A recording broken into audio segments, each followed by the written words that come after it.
所以我淨係可以講一樣，講一個神蹟奇事，總之一個。我有3個小朋友，咁我有一個自閉症嘅小朋友，即係今年18歲。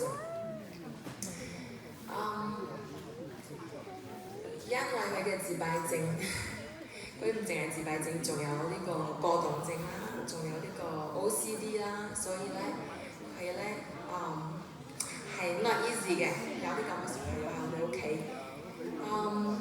好長嘅時間，即係屋企嘅家庭氣氛係非常之difficult 嘅，因為佢有2個siblings， 一個大大，一個妹妹。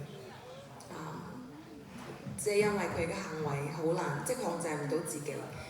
咁好多時，即係我哋都會作為佢屋企人，佢嘅弟弟妹妹都係好，即係拒絕佢嘅，好 reject 佢嘅，即係會鬧佢即係嫌棄佢啊。咁作為一個媽媽，係非常之心情非常之每日都非常之唔好過嘅。咁咧。神咧，我哋嘅神咧，真係一位又真又活。我哋嘅神係一位真神，佢真係聽祈禱。喺今年2018年10月嘅時候，有一日我就做咗個祈禱，因為嗰日我真係好唔開心。我話點解我屋企會係咁樣？咁嗰日夜晚黑咧，又係一如既往咁樣。咁小朋友又係即係2個，即係弟弟妹妹又係鬧佢啦。即係我就心情好差，我自己都嫌棄佢有陣時，因為佢實在唔能夠控制佢自己。咁嗰個夜晚我就係喺嗰個我個房度，咁我個仔就走嚟啦，我要打電話俾婆婆嘅話，咁我話好啦，咁你打啦。當你打電話俾我媽咪嘅時候，佢其實係真係好想同佢講嘢，不過佢係講唔到任何嘢嘅。但係佢平時係講嘢講唔停嘅，佢係每日都講一樣嘅嘢，講唔停。但係當係真正要同佢講嘅時候，佢係講唔到嘅。咁嗰刻我好憤怒，我好憤怒，好嬲，我鬧佢，我好憤怒。嗰個憤怒係好無奈嘅，嗰個就係因為我唔能夠幫到佢。咁我就即係嗰刻我真係失控，我就鬧佢啦。咁我話點解你唔能夠控制你自己咧？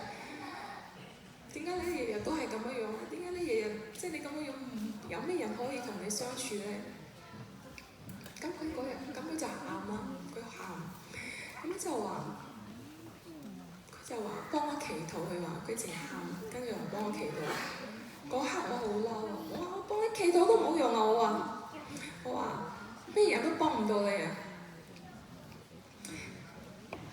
咁佢好堅持，佢要我幫佢祈禱啊！咁我實在太嬲，我就撳住佢啲頭，我就話奉耶穌嘅名，我話吩咐你嘅自閉症離開你。我就咁樣講咗10幾20次。咁佢突然間，佢就講過一句説話，佢就喊，佢就話：我發覺冇人愛我，冇人在乎我。佢話：嗰刻我嘅心係好痛好痛，因為我從嚟佢都唔識講咁樣嘅嘢。突然間嗰刻佢突然間好似明白咗咁。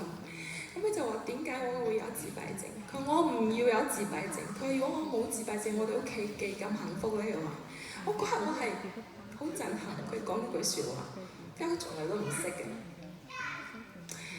咁我嘅心係好痛嗰個夜晚黑。咁我啱啱好，我今日就同佢講，我話你去瞓覺啦。咁我老公嚟唔到嚟，咁我就話老公，我哋一定要幫佢祈禱，求神醫治佢。咁我就好心痛，嗰日嗰個禱告係好痛苦嘅。我就話神啊，只要你願意，我嘅仔就必得醫治。我又要由今日開始我就唔食飯，我要禁食祈禱，直接到你 answer 我嘅 prayer 為止。咁第2日其實我係1個禮拜前，我已經約咗個姊妹食飯嘅。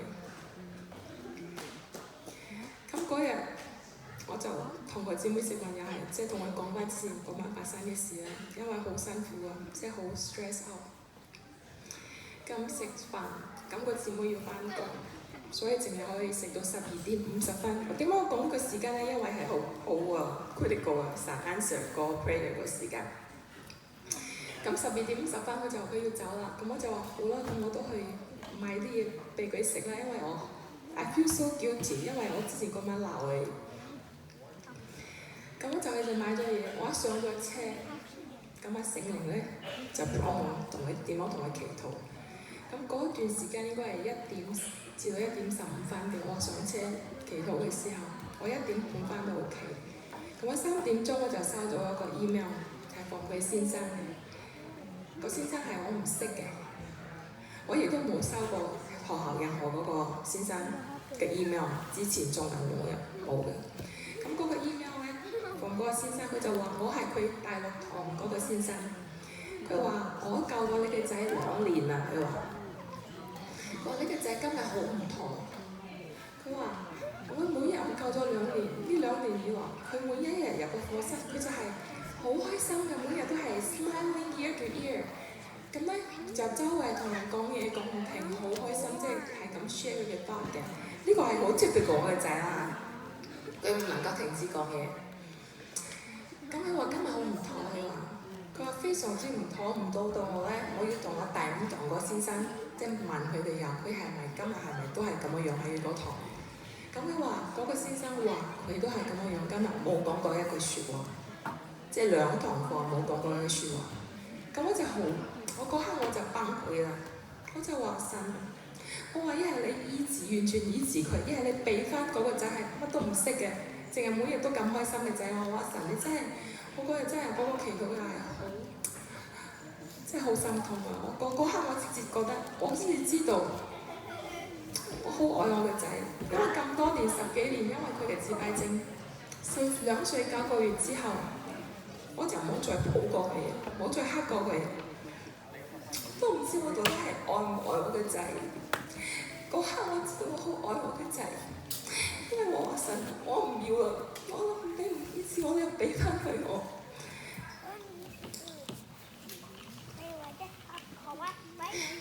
咁嗰陣時係3點鐘，我收到個 email。咁3點半佢翻嚟，我真係好緊張，我走咗落去，我話你今日點啊？我話，咁佢望住我，佢話 good， 跟住佢話我第5、第6堂冇講過一句説話，咁我話係第5、第6堂係幾點開始嘅？佢話1點15分，咁我話你之前嗰4堂課咧？佢話之前嗰4堂課我係咁講嘢嘅。嗰刻我知道神聽到我嘅祈禱，神 answer 咗我個 prayer。因為由嗰日開始之後，佢每一日都有進步，每一日都同以前唔同咗。以前嘅佢係唔識㗎，你教佢乜嘢都，即係你同佢講乜嘢都冇用，因為佢唔能夠控制自己。